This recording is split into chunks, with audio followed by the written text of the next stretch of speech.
Ibu-ibu, materi kita yang lalu itu ke Makkah dalam Al-Quran sudah, Jih. Ampun, Jih.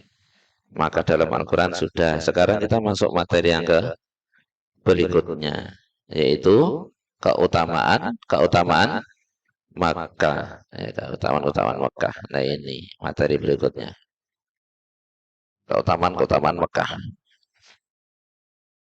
Monggo kalau mau mencatat boleh, mau dihafal juga boleh.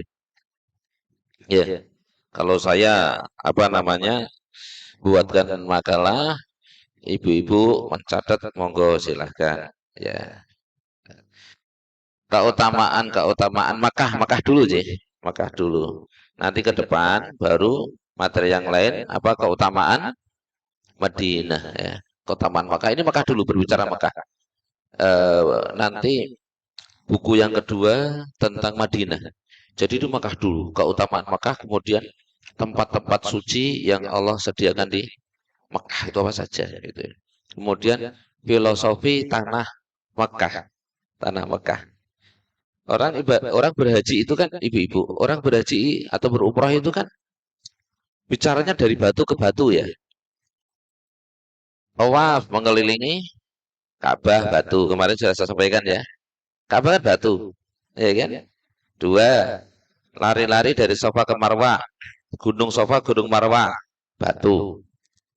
Kemudian wukuf di Arafah, di Jabal Rahmah, batu. Kemudian mabit di Musdalifah, ambil batu kerikil untuk melempar Jamarat. Jamarat yang kita lempar batu, ya kan? Kemudian mabit di Mina, ya kan? Di atas hamparan pasir yang banyak batunya. Dari batu ke batu, dari batu ke batu ternyata. Ya. Ini kalau saya kaitkan, ibu-ibu, kalau saya kaitkan dengan materi sirot, ya, saya kalau hari Ahad pagi, pekan ke-1 dan pekan ke-2, ada yang dari Mahesa, Perumahan Mahesa. Mahesa itu sini, ya, Mbak Vita, ya, situ, ya, di Primagama itu. Tapi itu perumahan lama. Di situ ada masjid namanya Al Kausar, masjidnya besar. Ada dua masjid besar-besar. Nah, saya di Al Kausar. Itu materi saya Sirah Nabawiyah. Jadi besok materinya masuk ke rahasia Jazirah Arab sebagai tempat lahirnya Rasulullah. Kok Jazirah Arab kok tidak di Indonesia, kan gampangnya gitu, ya. Kok Jazirah Arab kok tidak di di Persia, kok tidak di Afrika atau Mesir, kok tidak di negeri Sam atau Yordania atau Lebanon, tapi kok Jazirah Arab. Nah, itu salah satu nanti pembahasannya itu. Jazirah Arab itu daerah berbatu, batu semua, batu. Kemarin ketika saya naik kereta itu, saya bilang sama jemaah, coba Pak lihat, bapak-bapak, ibu-ibu lihat itu kanan kiri kan batu-batu semuanya kan. Ya sudah, ini menggambarkan satu, ya, menggambarkan, ya, duduk Jazirah Arab itu orangnya keras-keras kayak batu, hatinya keras kayak batu. Iya, tapi Rasulullah Shallallahu Alaihi Wasallam setelah dididik oleh Allah Ta'ala berapa tahun, ibu-ibu? 40 tahun. Jadi ibu-ibu, yang mendidik akhlak Rasulullah itu siapa? Langsung Allah. Allah saja mendidik akhlak Rasulullah Shallallahu Alaihi Wasallam selama 40 tahun, bayangkan. 40 tahun baru diangkat menjadi Rasul.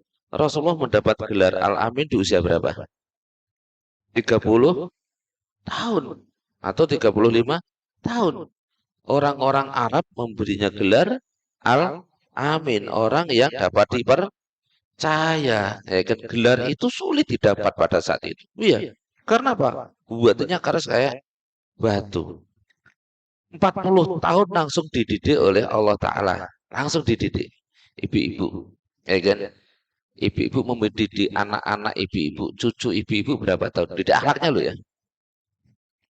Akhlaknya loh, ya. Dan yang mendidik siapa? Kita kan manusia biasa kan? Ya kan? Manusia biasa. Apa kita akan berharap ya kan? Kalau kita mendidik akhlak, akidah, adab anak-anak kita hanya sambil lalu kita berharap anak ini menjadi anak yang sempurna akhlaknya. Mampu?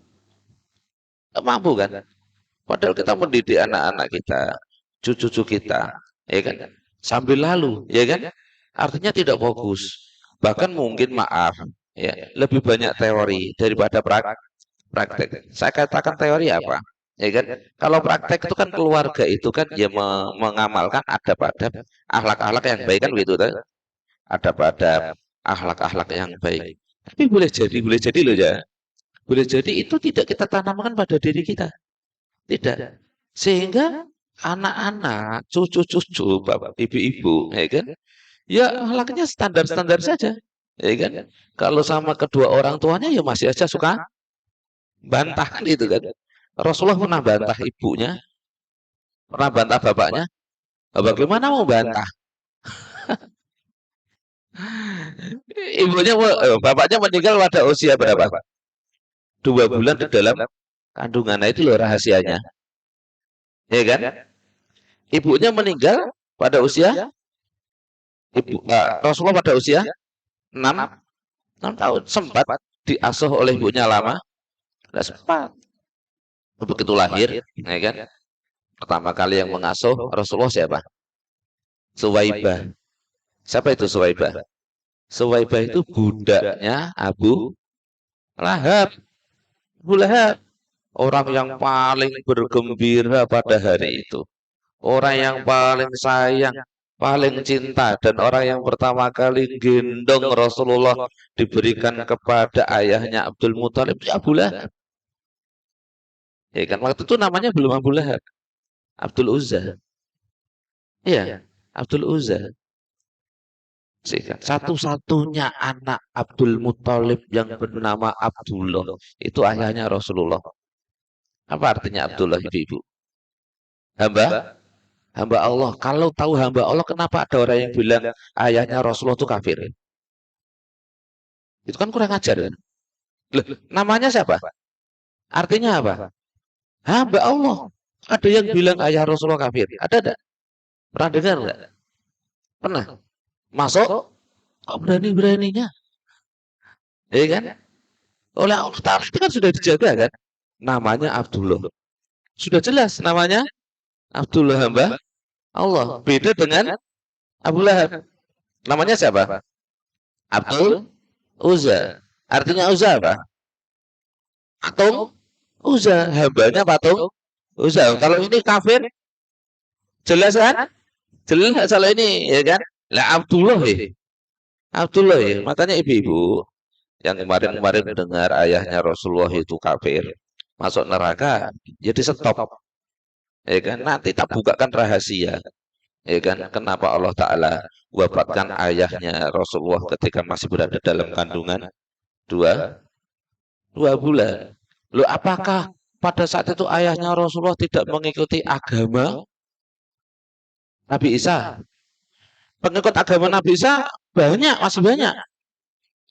Satu, Waraqah bin Naufal, saudara sepupunya Khadijah, ya kan?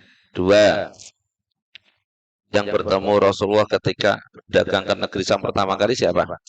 Pendeta Bahiro. Kemudian yang bertemu lagi pendeta Nasturo, dan masih banyak, ya kan? Pengikut-pengikutnya agama Nabi Isa masih banyak. Pertanyaan saya, mereka itu pendeta loh ya. Pendeta itu tugasnya apa? Berdakwah.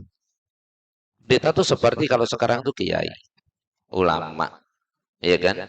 Tugas ulama kiai itu berkewajiban mendakwahkan agamanya kepada orang lain yang belum mengenal agama. Pertanyaan saya, kalau Bahiro pada saat itu bertemu dengan Rasulullah, kenapa Bahiro tidak mendakwahi Abu Talib?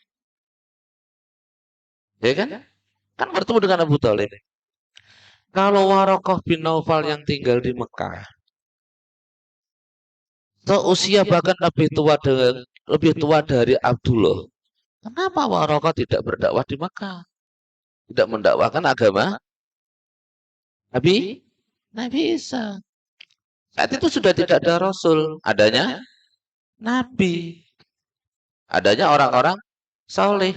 Syariat itu untuk diri sendiri. Nabi itu kan gitu toh, bukan untuk orang lain, bukan. Artinya memang sudah tidak boleh, ya kan, mengajarkan syariat ini kepada orang lain, sudah tidak boleh. Jadi untuk diri sendiri, menjaga diri sendiri untuk menjaga kemurnian ajaran Allah. Jadi pendeta-pendeta itu dalam rangka untuk menjaga kemurnian agama Allah. Nah, termasuk ayah Rasulullah itu tidak mendapatkan dakwah itu.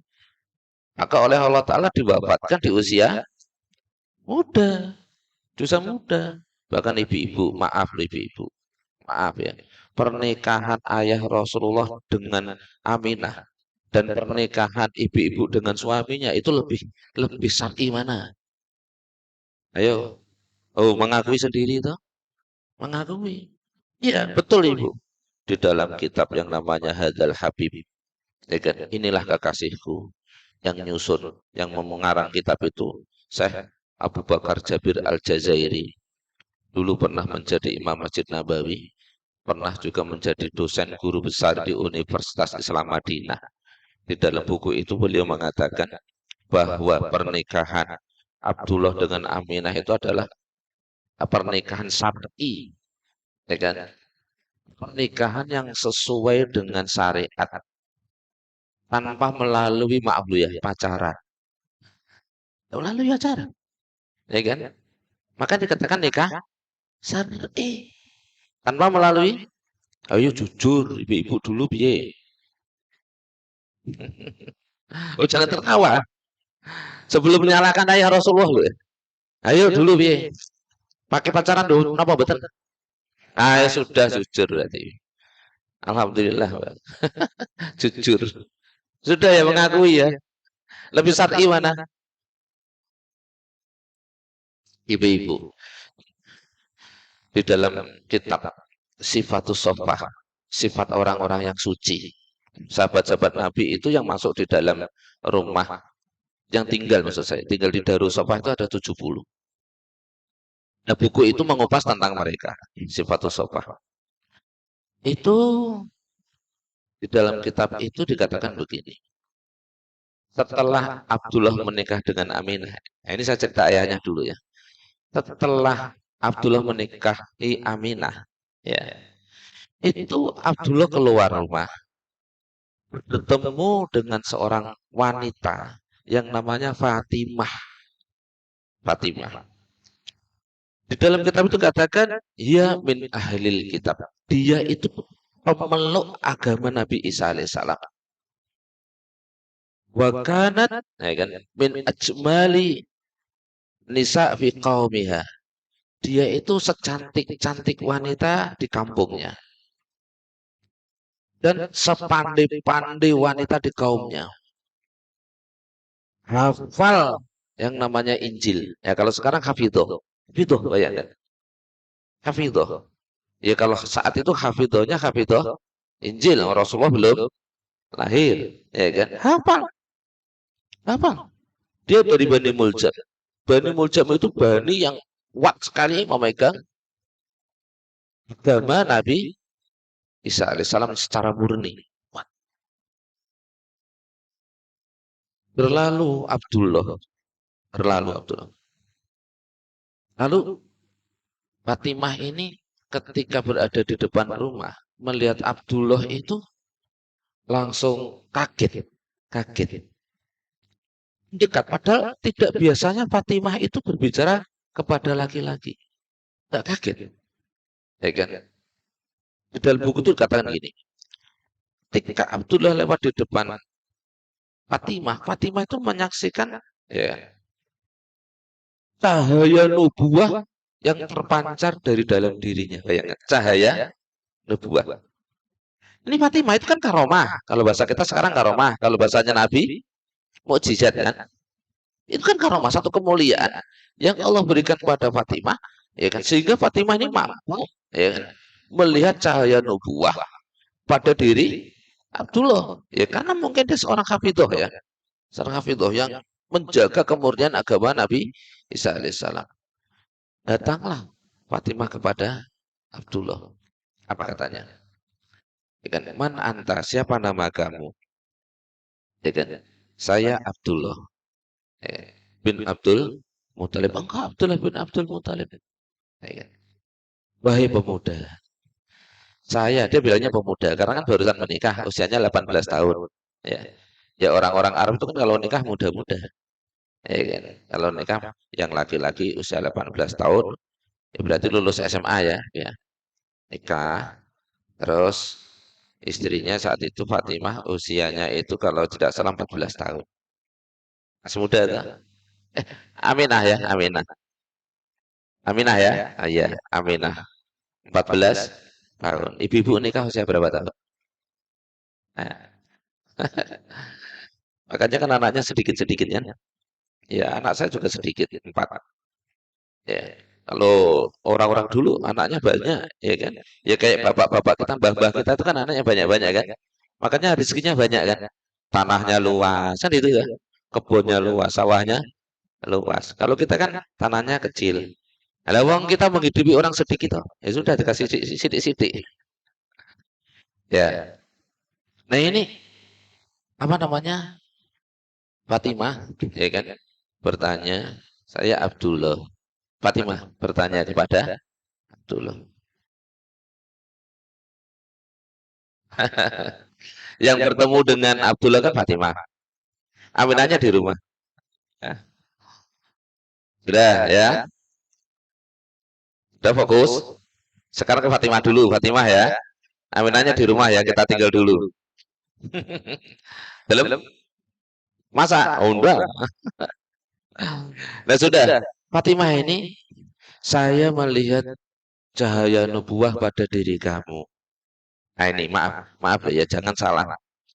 Jangan udun dulu dengan Fatimah. Fatimah bahasanya gini. Ini kalau saya terjemahkan dengan bahasa bebas ya. Maukah engkau menggauli aku? Nanti aku akan berikan kepada kamu 100 on. Bayangkan. Paham maksud saya? Mau enggak kamu berzina denganku? Nanti aku kasih kamu 100. Pertanyaan saya, kenapa Fatimah kok setega itu? Karena Fatimah menyaksikan cahaya nubuah pada diri Abdullah. Dan Fatimah menginginkan sekali Muhammad Nabi akhir zaman itu lahir dari rahimnya. Ya kan? Lahir dari rahimnya. Padahal Abdullah tidak memeluk agama. Sementara Fatimah itu seorang hafidhah. Ya kan? Salah enggak Fatimah seperti itu? Hah? Salah dalam pandangan kita ya. Tapi dalam pandangan Fatimah, ya kan? Dia pengen banget. Ibumu kan tentunya juga pengen ya. Punya anak yang soleh-soleha, apalagi anak yang nabi. Ya kan? Ini berarti kan jawaban Abdullah apa? Boleh, enggak Pak? Apa gitu? Enggak. Enggak ya. Ya, kalau pemuda sekarang ya ada yang gitu, ada yang gitu. Gitu. Loh, nanti kok Ibu? Saya katakan tadi kan, ya kan? Min ajmalin nisa bi kaumnya. Secantik-cantik wanita di kaumnya. Kelurahan paling cantik. Dua, wanita yang punya status sosial tinggi. Karena bapaknya, gampangnya kalau bahasa sekarang tuh lurah situ. Lurah situ. Iya, bapaknya kepala kaum. Coba. Anaknya Pak Lurah. Tidak ben-ben itu. Anaknya Pak Lurah. Yang ketiga, seorang hafidhah. Bayangkan. Hafidhah. Siapa yang tidak senang? Apa jawaban? Abdullah. Tidak. Apa yang engkau inginkan itu adalah sesuatu yang haram. Dia tidak mengatakan itu diharamkan Tuhan, tidak. Itu sesuatu yang dilarang. Sedangkan aku sudah mempunyai yang halal di rumah. Ya kan? Abdullah langsung pergi pamit. Ya kan? Sampai di rumah, maaf, menggauli istrinya. Ya kan? Hanya itu saja Abdullah itu menggauli istrinya. Abdullah itu menggauli Aminah itu 1 kali dok. Karena hidup bersama Aminah itu hanya 2 bulan. 2 bulan. Iya. Habis itu terus pergi. Bayangkan. Abdullah menolak. Dan Abdullah tidak memeluk agama. Sementara Fatimah dalam kitab Injil, hafal kitab Injil. Yang mengajak siapa? Fatimah. Ya. Suci tidak Abdullah? Dijaga nggak kesuciannya? Ini nggak bandingan loh ya, nggak bandingan ya. Apa yang menyebabkan? Ada yang mengatakan loh ya, Nabi Yusuf tidak punya keturunan. Pada kitab sirah yang mengatakan Nabi Yusuf punya keturunan. Enggak kan? Karena ya kan karunia itu telah Allah cabut dari Nabi Yusuf. Kenapa dicabut? Karena Nabi Yusuf sempat ada rasa kerontak dengan sampai dicabut seperti itu. Iya, ada kerontak kan? Sempat ada kerontak itu. Dan dia laki-laki normal Nabi Yusuf itu. Zuleha antik, istri pejabat, pakaian yang dipakai pada saat berada di dalam rumah berdua dengan Yusuf transparan, ya kan? Tapi hatinya Nabi Yusuf, ya kan, dirahmati oleh Allah Taala, dijaga oleh Allah Taala. Ada juga kisah seseorang laki-laki namanya siapa? Saya lupa. Sulaiman Al-Asqar kalau nggak salah. Sulaiman Al-Asqar itu seorang pedagang, pedagang, pedagang besar. Suatu saat dia bawa barang dagangnya dari perjalanan dari Makkah menuju ke negeri Syam. Sampai di tengah-tengah perjalanan, Sulaiman Al-Asqar itu istirahat mendirikan tenda. Mendirikan tenda. Kemudian saat dia istirahat di tenda itu, tertidur, bangun itu. Bangun tiba-tiba di sebelahnya itu ada seorang perempuan. Ya bahasa kita apa ya, PSK gitu ya. Terbangun kaget. Istighfar, ya kan. Kemudian memerintahkan kepada karyawan-karyawannya, sudah ayo kita pulang. Kita balik, tidak usah melanjutkan perdagangan kita ini. Loh, kita sudah saya pertengahan jalan, sudah ada pulang-pulang. Tetap kalian tak gaji. Saya rugi dunia saya tidak apa-apa, pulang. Pulang sampai ke Mekah, ya kan. Kemudian dia bertaubat pada Allah Ta'ala, ya kan. Allah menciptakan, Allah membuat Ka'bah itu kan sebagai tempat untuk bertaubat kan. Makanya dari itu ibu-ibu besok kalau ada kesempatan umroh atau haji, perbanyak tawaf. Ya kan, dengan cara itulah Allah akan ampuni dosa-dosa kita. Iya. Yaitu ketika tawaf itu oleh Allah Ta'ala dikasih karomah. Dikasih karomah. Iya. Saya masih punya ceritanya dalam bahasa Arab. Suatu saat nanti tak bacakan. Itu Sulaiman Al-Asqar oleh Allah Ta'ala dikasih karomah apa? Berjumpa dengan ruhnya atau arwahnya Nabi Yusuf. Ketika tawaf itu. Ya kan? Arwah itu kan tidak mati. Yang mati apa? Jasad. Ya kan? Makanya kalau siksa kubur ya terasa. Ya kan? Jasadnya ibu-ibu, ya kan, ditinggal arwah. Jasadnya ketika ditutui terasa enggak? Enggak terasa. Yang terasa apa? Arwahnya kan? Arwahnya yang terasa, yang tersiksa arwahnya. Iya. Siksa kubur. Walaupun sudah jadi tanah, ya kan? Jasadnya sudah bersatu dengan tanah. Tapi masih ada siksa kubur enggak? Masih. Ya kan? Setiap malam Jumat dalam buku Ruh yang disusun oleh Ibnu Qayyim Al-Jauziyah itu kan, malam Jumat tabir barzah ini dibuka. Sehingga orang-orang yang ada di dalam alam barzah, di dalam kuburan itu bisa menyaksikan buatan keluarganya yang hidup di dunia. Kalau keluarganya berbuat baik, dia akan senang. Berharap setiap saat berbuat seperti itu, sehingga hatinya tentram, senang, dan mendapatkan aliran pahala. Tapi ketika menyaksikan salah satu keluarganya berbuat maksiat, dia tersiksa. Tersiksa. Maka doanya gimana? Allahumma ini a'udzubika min adabil qabri wa min adabi jahannam wa min fitnatil mahya wal mamati. Nah, seperti itu. Fitnah hidup dan fitnah mati. Nah, fitnah mati ya, yang namanya fitnah itu kan termasuk siksaan kan? Iya kan? Bahkan dikatakan gimana? Al fitnatu asaddu minal qatli. Fitnah itu lebih kejam daripada pembunuhan karena saking sakitnya. Iya kan? Maka ketika tabir barzah dibuka, kita menyaksikan keluarga apa namanya? Ahlul kubur menyaksikan keluarganya berbuat maksiat. Wah, itu fitnah kubur seperti itu. Iya, tersiksa, tersiksa. Ibu-ibu kalau difitnah tetangganya itu kan apa namanya?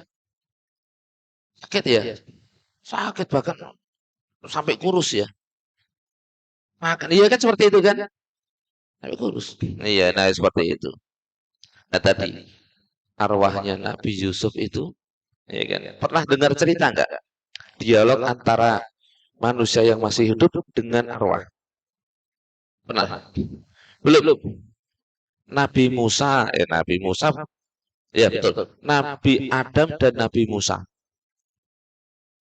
Pernah dialog. Nabi Musa berihtijaj, berdialog dengan Nabi Adam. Saat itu Nabi Adam sudah meninggal kan? Nabi Musa masih hidup. Ketemu arwahnya Nabi Adam dengan arwahnya Nabi Musa. Apa kata Nabi Musa? Ini Nabi yang pemberani. Adam, gara-gara kamu, ya kan? Manusia ini hidup di dunia ini penuh dengan kesengsaraan. Coba kalau kamu dulu, katanya, tidak makan buah yang ada di surga itu, pasti kita semuanya hidup di. Pernah dengar cerita itu? Ya kan? Nah, nanti baca dalam buku Qasasul Anbiya Ibnu Katsir. Ya kan? Kisah para nabi. Benar enggak? Nabi apa namanya? Musa bertanya seperti itu. Ibu-ibu setuju enggak? Nabi Adam jawabnya santai aja. Musa, apa kamu tuh udah ingat? Allah Ta'ala kan katakan gimana? Wa itqala rabbuka lil malaikati inni ja'ilun fil ardi khalifah. Kamu ingat itu enggak? Oh iya ya. Dan ingatlah ketika Rabbmu berkata kepada para malaikat, ini ja'ilun fil ardi khalifah. Sesungguhnya aku hendak menciptakan manusia di muka bumi. Apa kamu nggak tahu Musa? Kalau Allah menciptakan aku itu bukan untuk hidup di surga, tapi untuk hidup di bumi, di dunia. Dengan perantara apa Allah turunkan aku ke bumi? Ya dengan perantara itu. Itu. Oh itu ya, iya ya. Itu yang pertama. Yang kedua, ya kan? Di surga itu isinya bersenang-senang, ya kan? Isinya bersenang-senang. Maka di sana tidak ada susah payah, nggak ada. Punya anak itu susah loh Musa. Susah no betul. Punya anak itu payah loh. Payah no betul. Iya kan? Mengandung berapa bulan ibu-ibu? Payah enggak? Oleh Allah Ta'ala sampai dikatakan wahnan ala wahnin. Ya kan? Lemah semakin lemah. Susah. Payah. Betul. Loh, ibu-ibu yang pengalaman punya anak. Loh kok jenengan minta? Ya kan? Ya Allah beri saya anak. Padahal payah. Banyak kok yang apa namanya ngomong sama saya, Ustaz. Oleh-olehnya kurma muda satu itu apa? Saya pengen punya anak sudah lama. Loh, punya anak itu susah loh, Mbak. Payah loh, Mbak. Wis ngandung 9 bulan.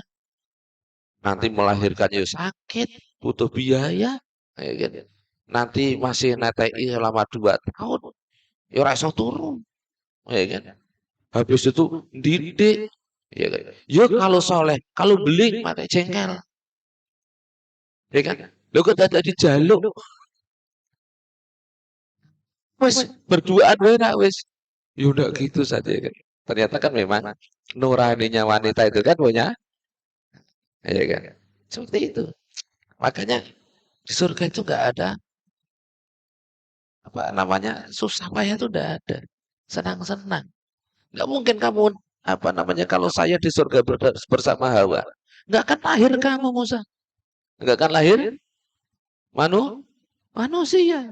Ini kan di antara salah satu nikmatnya di surga nanti untuk bapak-bapaknya, ya untuk suami-suami jenengan itu kan nanti setiap harinya maaf ini agak saru merawani wanita kan sebanyak 70 kan bidadari loh 70 apa namanya bidadari setiap hari disiapkan oleh Allah Ta'ala untuk diperawani dan tidak ada yang ngambil. Nah, mlebu surga ora? Masuk surga. Tapi nanti suaminya jenengan disediakan 70 bidadari. Cemburu orang. Ya, tidak ada?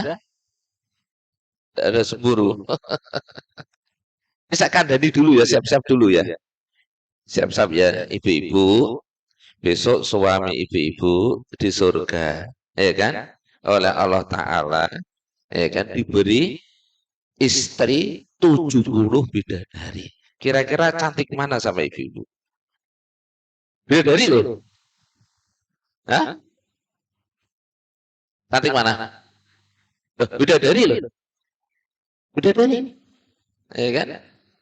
Cantik mana? Oh, sok pede banget. Jangan pede ini, ya, jangan pede ini. Yuk mau surga tadi masuk. Masuk. Wong jenengan berada di majelis ini aja sudah didoakan oleh para malaikat untuk masuk surga kok. Ya kan? Man salaka tariqan yaltamis bihi ilman sahalallahu tariqan ilal jannah. Man salaka tariqan barang siapa yang berjalan dalam rangka yaltamis bihi ilman untuk mencari ilmu. Sahalallahu tariqan ilal jannah. Allah akan mudahkan jalan menuju surga. Ibu-ibu kesini itu kan dalam rangka mencari surga. Insya Allah masuk surga. Neng ojo meri, ojo cemburu. Ya artinya apa? Betul Ibu. Di surga itu sudah tidak ada hawa nafsu. Ada nafsu. Jangankan di surga, di kuburan itu loh. Ibu-ibu besok kelak kalau hidup di alam barzah itu sudah nggak punya nafsu lagi. Sudah nggak ada hawa nafsu. Ya kan? Yang ada kebaikan. Iya, yang ada kebaikan. Bahkan berharap, misalkan sih, yang meninggal ibu-ibu dulu, ya kan? Suaminya masih hidup. Ibu-ibu ketika di alam barzah itu berharap suaminya menikah lagi, ya kan? Yang tidak terima kan yang masih hidup tuh, anak-anaknya tuh. Karena apa? Karena masih punya nafsu. Ketika di alam barzah, udah, wes ya, ya berharapnya gitu. Ya Allah, segera datangkan jodoh untuk suami saya ya. Kalau perlu 2 atau 3 tahun. Oh, betul, betul. Enggak ada. Karena apa? Karena dengan mendoakan suaminya menikah lagi itu dapat pahala yang bisa dilakukan oleh penghuni alam barzah seperti itu. Nah, sudah tidak bisa apa-apa, bisanya hanya berharap kepada Allah. Nah, kalau di dunia kan kita kalah dengan nafsu kita kan. Inna nafsa la ammaratun bisu. Sesungguhnya, ya kan, nafsu itu betul-betul menyuruh kepada pemiliknya berbuat kejahatan. Oh, malah tekan gini. Kembali ke sini. Sirah Nabawi. Satu, Mekah adalah tanah haram. Ini keutamaan-keutamaan. Apa tadi judulnya? Keutamaan-keutamaan Mekah ya. Satu, Mekah itu punya keutamaan sebagai tanah haram. Ibu-ibu, ya kan? Yang dimaksud haram di sini apa artinya?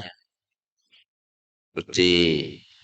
Dua, ya. Seandainya ibu-ibu, apa namanya? Ibu-ibu melihat ada anak-anak ini apa ya? Misalkan melihat ada minuman yang dilarang, ya kan? Minuman yang dilarang. Ibu-ibu bilang gimana sebenarnya? Haram, haram itu kan? Apa itu suci? Ya? Maaf ya, daging babi menurut ibu-ibu berarti suci. Hah? Suci. Khamar menurut ibu-ibu, oh berarti suci. Dan berarti haram artinya apa?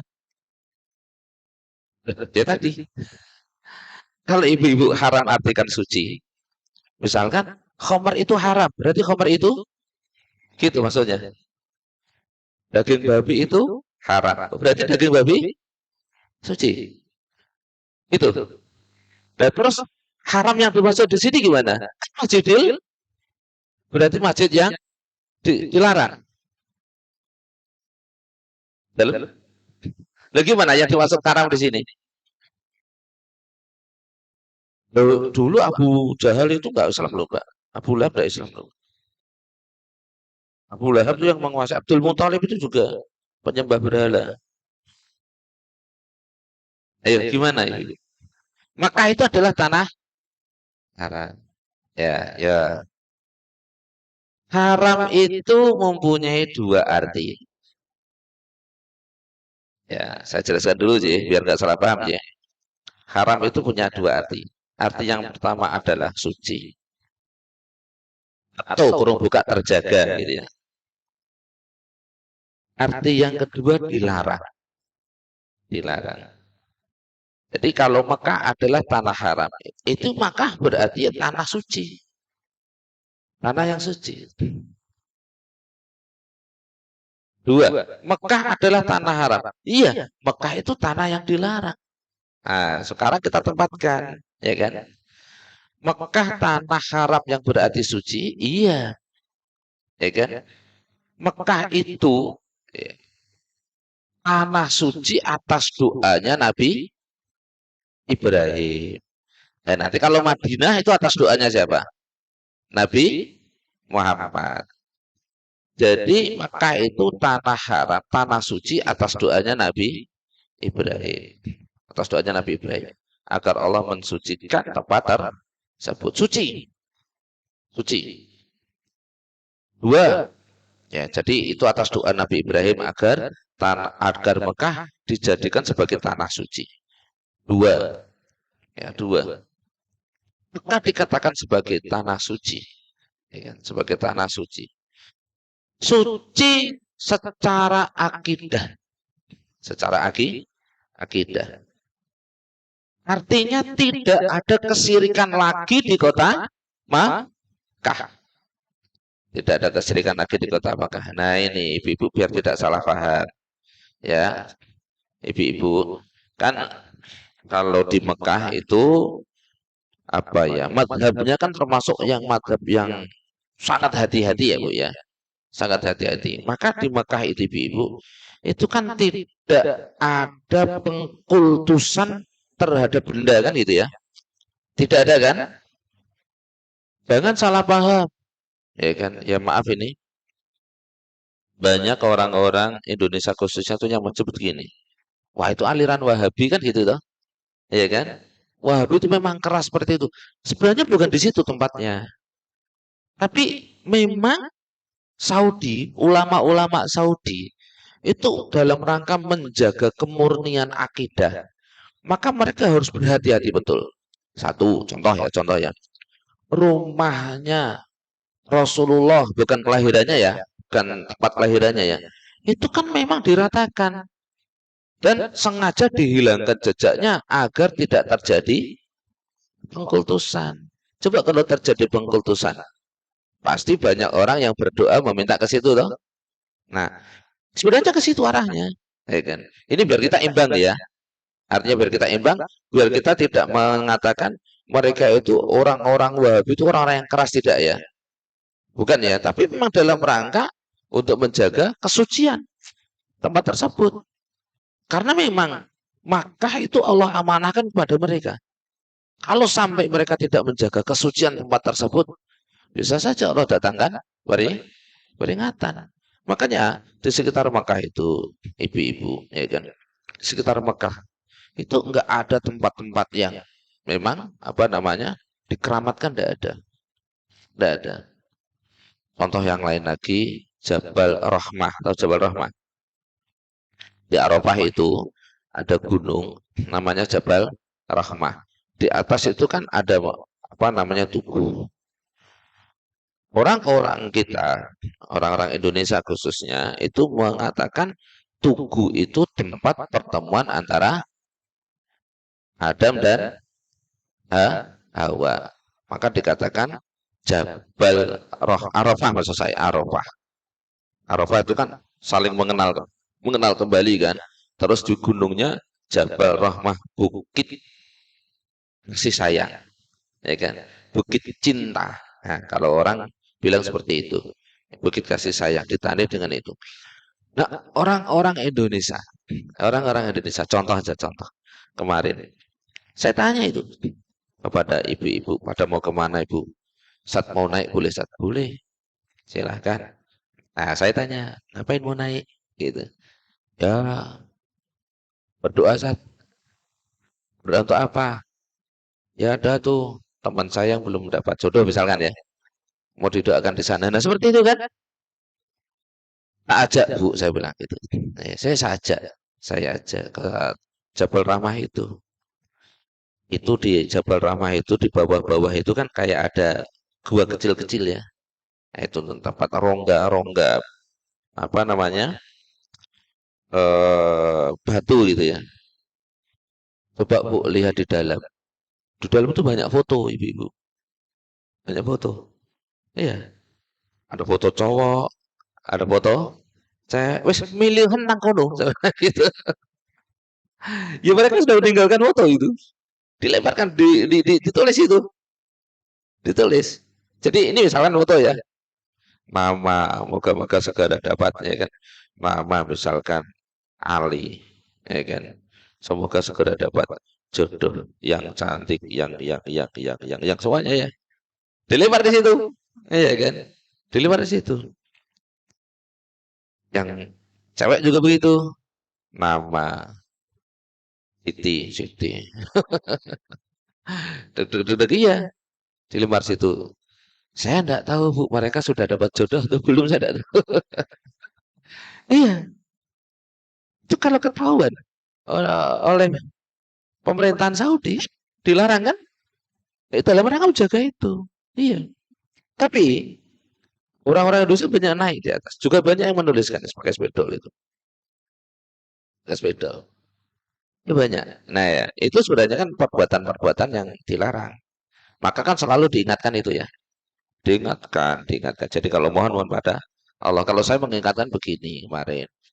Ya monggo dengan mau berdoa di sini juga mustajab kok untuk berdoa kok.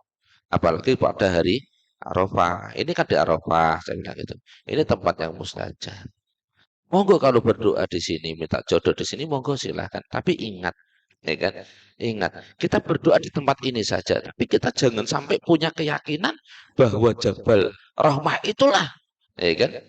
Jabal Rahmah itulah yang memberi kita. Itu yang syirik. Itu yang khurafat, itu yang menyimpangkan akidah, dan itu yang tidak dikehendaki oleh Allah Ta'ala. Maka sampai-sampai Mekah itu dikatakan tanah haram itu dalam rangka untuk menjaga itu. Kita harus ingat itu, saya bilang itu. Itu ya. Jadi untuk menjaga sih sirikan. Yang berikutnya apa tadi? Tadi yang kedua apa? Satu tadi apa? Disebut tanah haram atau tanah suci dalam atas doa Nabi Ibrahim. Kemudian yang kedua, suci secara akidah ya. Suci secara akidah. Kemudian sekarang yang ketiga, dikatakan tanah suci, ibu-ibu, ya kan? Tempat tersebut memang semuanya suci. Suci. Dan banyak orang-orang ketika datang ke tempat tersebut, sholat di luar Masjidil Haram, di jalan-jalan, itu memang suci. Banyak enggak? Orang-orang yang sholat di jalan-jalan. Ibu-ibu kan tidak terbiasa ya ketika di Indonesia. Ya, di kampung, sholat di jalan-jalan kan itu. Ya kan kecuali setahun 2 kali, itu pun yang sholat di lapangan. Sholat Idul Fitri, sholat Idul, itu pun pakai sajadah. Pakai sajadah toh? Pakai sajadah. Kalau nggak pakai sajadah, apa? Jijik toh? Jijik. Nah, Saya kemarin kebetulan mau tabib saya itu S2. Memang sengaja saya ambil S2 dari Madinah, ya kan? Saya ingin berdialog dengan dia. Saya telepon, besok bantu saya ya. Ya siap itu. Diskusi. Diskusi dengan saya begini. Saya bilang gini, perjalanan umroh atau perjalanan haji itu suatu perjalanan yang banyak sekali pelajaran. Pelajaran berkaitan dengan akidah, pelajaran yang berkaitan dengan fikih, terutama untuk orang-orang Indonesia, dan pelajaran berkaitan dengan akhlak atau adab, terutama untuk orang-orang Indonesia. Di antara pelajaran akidah, ya seperti yang saya sebutkan tadi, ya kan? Kemudian yang kedua pelajaran tentang fikih. Banyak syariat yang Allah ajarkan pada kita tentang fikih, tapi kita enggan menjalankan. Contoh, ibu-ibu pernah sholat menggunakan sepatu. Tapi syariat itu ada enggak? Ada, kenapa enggak pernah? Itu mungkin pernah tapi enggak lagi wow, ya kan? Semua jamaah saya tanya ibu-ibu tadi, ibu-ibu pernah nggak jalankan sholat pakai sepatu? Nggak pernah. Nah, tadi ketika di pesawat sholat duhur dan sholat asar pakai sepatu nggak? Pakai sepatu enggak? Iya. Loh, kok bilang nggak pernah? Nggak mikir ke situ kan? Nah ini pelajaran. Saya bilang gitu. Ini pelajaran. Maka sampai saya bilang sama anak buah saya, guru-guru, kalau guru-guru punya program muhayamah, kemah untuk anak-anak, yang saya inginkan itu ketika kegiatan, ya kan, jangan terpancang dengan waktu sholat. Ustaz, ini terpancang, ini sholat zuhur, kita hentikan dulu, enggak. Kejang saja dan sholat di tempat kalian mengadakan kegiatan. Jadi misalkan ketika apa long march, perjalanan jauh ya, kita kan tinggalkan emah kan, anak-anak jalan. Azan, ya sudah, anak-anak sholat di tempat itu dengan menggunakan sepatu. Biasa enggak? Tidak. Lah itu karena kalian tidak paham syariat. Dan boleh itu? Boleh. Saya bilang, kalian pernah enggak mendaki gunung? Pernah, Sat. Terus kalian sholat pakai sepatu enggak? Pakai, ya sudah. Ya kan? Itu diaplikasikan pada anak-anak. Mumpung kita paham tentang itu. Jangan sampai anak-anak itu tidak menjalani syariat yang diajarkan oleh Allah. Itu ajaran. Itu fikih loh, ibu. Ya kan? Itu fikih, ibu-ibu. Tayamum itu diperbolehkan kalau apa? Ibu kan pahamnya gitu ya. Di pesawat ada air enggak? Hah? Eh ya, ada air enggak? Ada toh? Terus disarankan untuk wudhu atau untuk tayamum? Nah ya berarti kan tidak hanya itu kan? Paham? Berarti tayamum itu kan tidak hanya sekedar tidak ada air. Betul enggak? Betul enggak? Jadi yang namanya tayamum itu, ya kan? Belum tentu tidak ada air pun boleh tayamum ketika safar tadi kan? Ketika safar. Ibu naik bis. Naik bis. Terus azan duhur. Ada air enggak di kanan kiri kita? Oh, sawah banyak kok. Sawah banyak. Apa ibu-ibu berani ngongkon sopir, Pak mandek sih, aku tak butuh. Berani enggak? Milih tayamum atau milih sopirnya suruh berhenti? Tayamum kan? Ibu-ibu sakit. Sakit. Di rumah ada air dan bisa berwudu. Ya kan? Tapi dokter bilang, ini sakitnya tidak boleh kena air. Tayamum atau wudu? Tayamum loh. Ada air enggak? Ada air. Ya kan? Ibu-ibu maaf, ya kan? Dalam keadaan jinabat. Ingin sekali. Kalau ibu-ibu mandi bisa sakit. Milih tayamum atau milih mandi? Ya? Tayamumnya gimana? Mandi jinabat. Ya kan? Itu pernah terjadi. Amr bin As itu loh. Amr bin As itu kan gitu. Oleh Rasulullah, Amr segera berangkat perang. Maaf ya. Itu Amr bin As itu barusan berhubungan dengan istrinya. Segera berangkat perang. Butuh berangkat perang. masuk waktu sholat, ya kan? Itu waktu itu sempat izin. Ya Rasulullah, saya tak mandi sebentar ya. Loh, nggak usah mandi, keburu musuh lari. Kamu pasukan khusus loh. Lah kenapa harus mandi? Saya barusan berhubungan dengan istri saya. Sudah cepat-cepat. Akhirnya sudah menjalankan perintah Rasul. Sampai di pertengahan jalan azan. Musuh sudah lari tunggang-langgang meninggalkan harta rampasan. Sudah tuh, menang tuh. Terus sholat. Sahabat-sahabat itu dengar ketika Amr bin As izin pada Rasulullah, saya tak mandi dulu, itu dengar. Nah itu tiba-tiba Amr bin As itu memisahkan diri dari sahabat-sahabatnya. Ya misalkan tidak jauh. Ya sudah, Amr bin As pada saat itu hanya gelundung-gelundung itu saja. Gelundung-gelundung. Kayak kucing itu toh. Oh iya, loh, itu pelajaran itu. Selesai. Sholat. Jadi imam, sahabat-sahabat bingung. Aduh, imamku kayak sinabat. Sampai di Madinah dilaporkan kepada Rasulullah, ditanya, bener?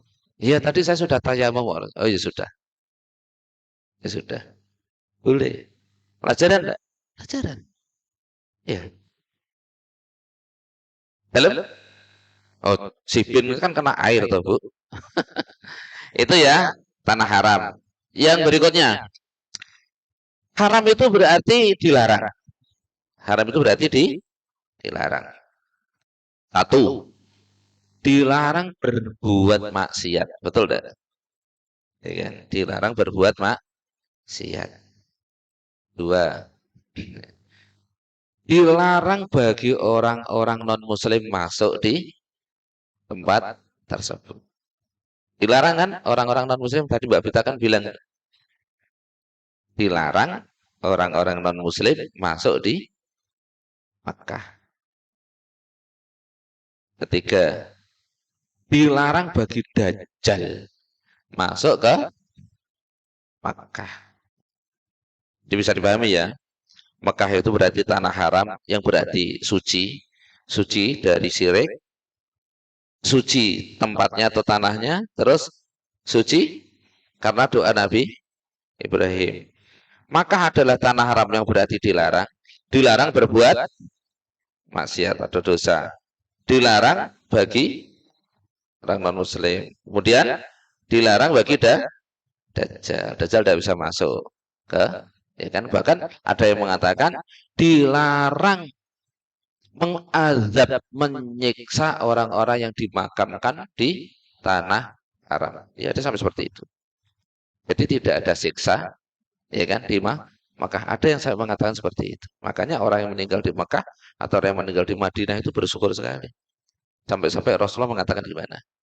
Kalau kalian mampu, ya kan, berdoa kepada Allah untuk meninggal di Madinah, berdoalah kepada Allah meninggal di Madinah. Kalau mampu, artinya kalau mampu di sini apa? Ya kan? Kalau tega, gitu loh. Ya kan? Tega meninggalkan keluarga kamu, tega meninggalkan, ya kan? Nah, ayah ibu Rasulullah meninggalnya di mana? Ayah ibu Rasulullah lahir di mana? Rasulullah lahir di mana? Mekah. Meninggal di, ayahnya lahir di Mekah. Meninggalnya di Madinah. Ibunya lahir di, meninggalnya di Madinah. Dijaga enggak oleh Allah? Sampai seperti itu, ya kan? Maka Rasulullah sampai mengatakan, siapa di antara kalian yang mampu berdoa meninggal di Madinah, berdoalah kepada Allah untuk meninggal di Madinah. Nah itu yang pertama. Tapi ini waktunya ternyata saking asiknya cerita tadi ya. Oh, ini Mekah merupakan negeri yang aman. Pekan depan ya, pekan depan. Pertemuan yang akan datang sih. Mekah merupakan negeri yang aman. Tolong diingat-ingat ya.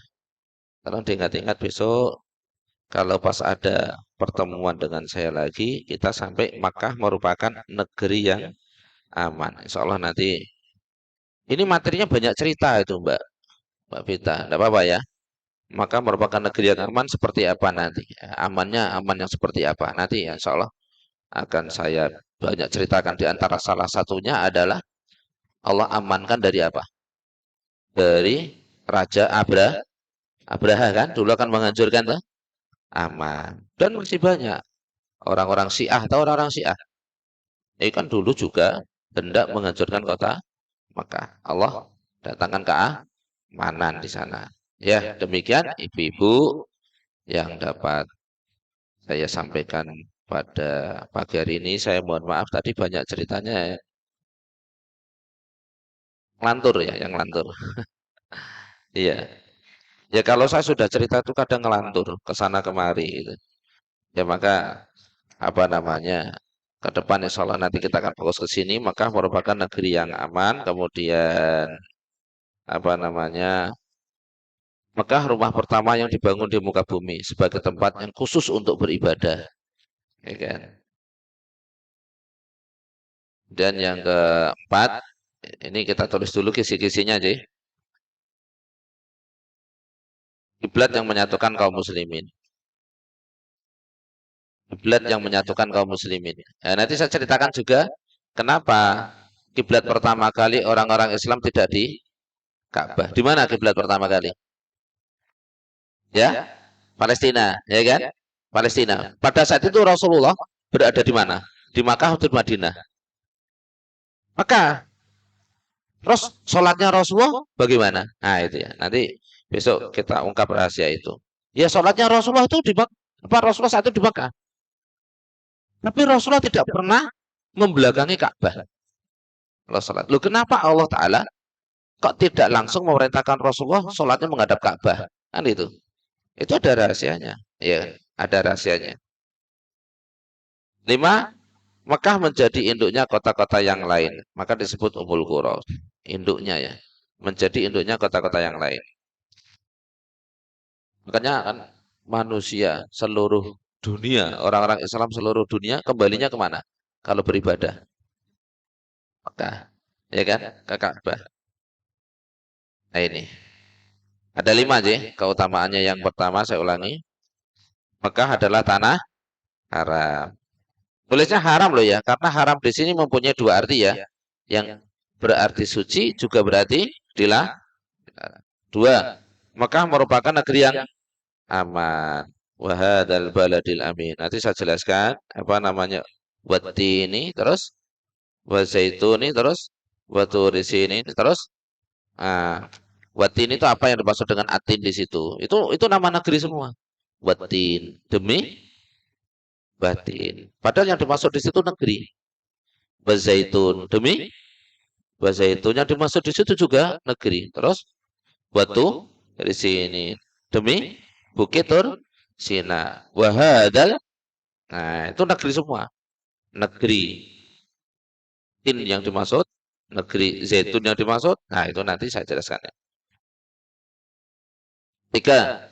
Rumah pertama yang dibangun di muka bumi sebagai tempat yang khusus untuk beribadah. Nah, ini nanti bukti bahwa yang membangun Ka'bah pertama kali itu adalah para malaikat dan Nabi Adam alaihissalam. Dilanjutkan Nabi Adam.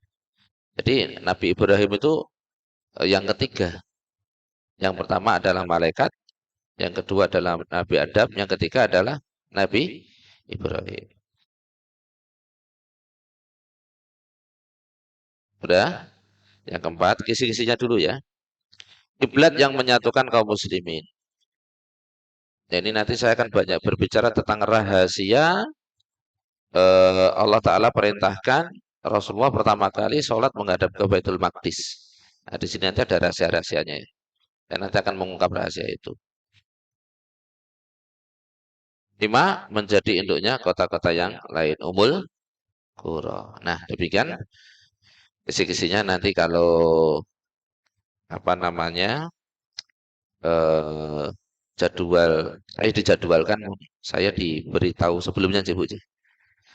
Angkatan ibu-ibu, tidak usah ada pertanyaan ya, bikin lama nanti, bikin lama. Nanti kalau mau tanya di bawah aja lah, ya kan? Di bawah ngobrol-ngobrol nanti sambil ngopi-ngopi. Saya udah dapatkan kopi Bu Harti. Nih, ya kan? Mbak Vita dan Bu Harti itu paham. Kopi saya itu apa tuh tahu.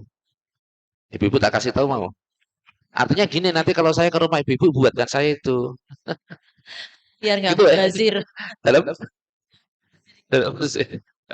Maka tadi ibu-ibu yang dapat kita kaji pada pagi hingga menjelang siang ini dari saya cukupkan sekian. Aku lu qouli hadza astagfirullah li wa lakum. Assalamualaikum warahmatullahi wabarakatuh.